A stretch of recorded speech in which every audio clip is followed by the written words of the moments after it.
สวัสดีค่ะวันนี้อยากกินก็ต้องทำมาชวนทำ3 ชั้นทอดน้ำปลากันค่ะขั้นตอนไม่ได้ยุ่งยากอย่างที่คิดเลยแค่หั่นปรุงรสแล้วก็ทอดแล้วก็ได้กิน3 ชั้นทอดน้ำปลาที่กรอบนอกนุ่มในอร่อยมากๆเลยค่ะ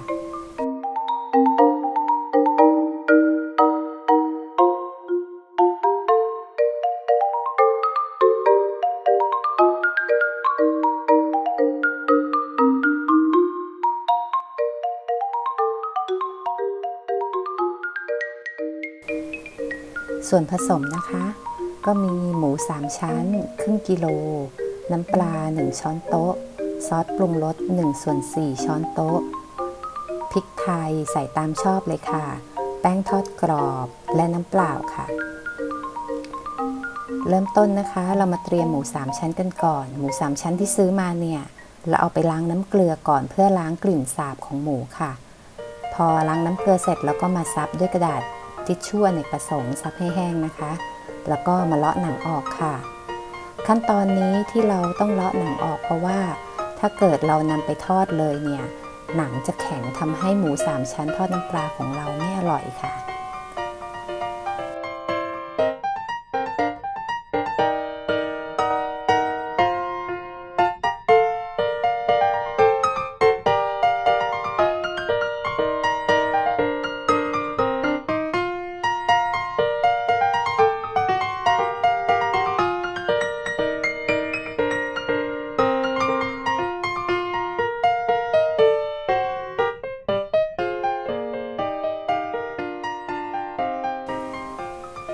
ลอกหนังเสร็จเรียบร้อยแล้วเรามาหั่นหมู3 ชั้นของเราให้เป็นชิ้นพอดีคำกันค่ะหั่นให้ใหญ่กว่าชิ้นที่เรา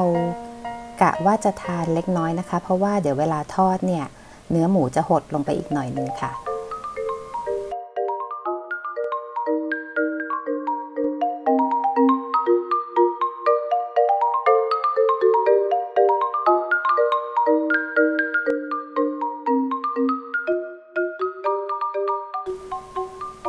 เราจะหั่นให้หมูกว้างประมาณ1 นิ้วครึ่งถึง2 นิ้วนะคะหนาประมาณครึ่งนิ้วค่ะพอทอดออกมาก็จะเป็นชิ้นพอดีคำกินง่ายค่ะ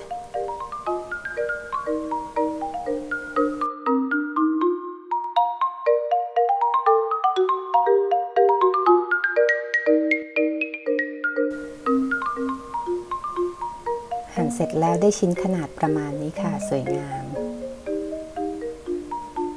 นำหมูที่หั่นเสร็จนะคะมาปรุงรสด้วยน้ำปลา1 ช้อนโต๊ะซอสปรุงรส1/4 ช้อนโต๊ะพริกไทยตามชอบเลยค่ะที่บ้านชอบทานกันหอมๆก็ใส่พริกไทยเยอะๆได้เลย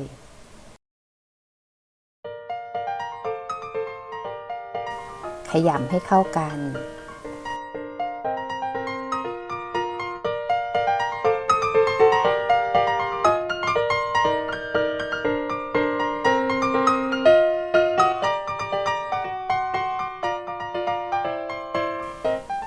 พอเครื่องปรุงเข้ากันดีแล้วเราจะใส่แป้งทอดกรอบลงไปค่ะ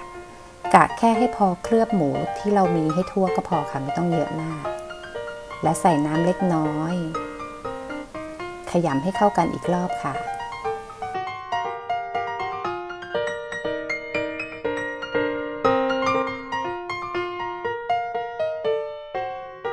เตรียมทอดได้เลยค่ะเราไม่ต้องหมักทิ้งไว้ค่ะ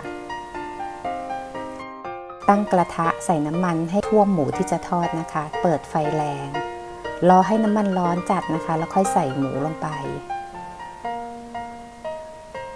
พอใส่หมูลงไปทิ้งไว้สักพักนึงหลีไฟเป็นไฟกลางค่ะแล้วก็ลองเขี่ยหมูดูอย่าให้เนื้อหมูติดกันให้หมูแยกกันเป็นชิ้นๆนะคะเนื้อหมูสุกเป็นสีเหลืองทองเร่งไฟแรงอีกครั้งหนึ่งเพื่อไล่น้ำมันค่ะแล้วตักขึ้นเสด็จน้ำมันกับกระดาษทิชชู่อเนกประสงค์พร้อมทานแล้วค่ะจะทานเปล่าๆก็หอมน้ำปลาดีหรือใครชอบแซ่บๆจะจิ้มซอสพริกหรือจะจิ้มน้ำจิ้มซีฟู้ดก็ได้ค่ะตามที่ชอบเลย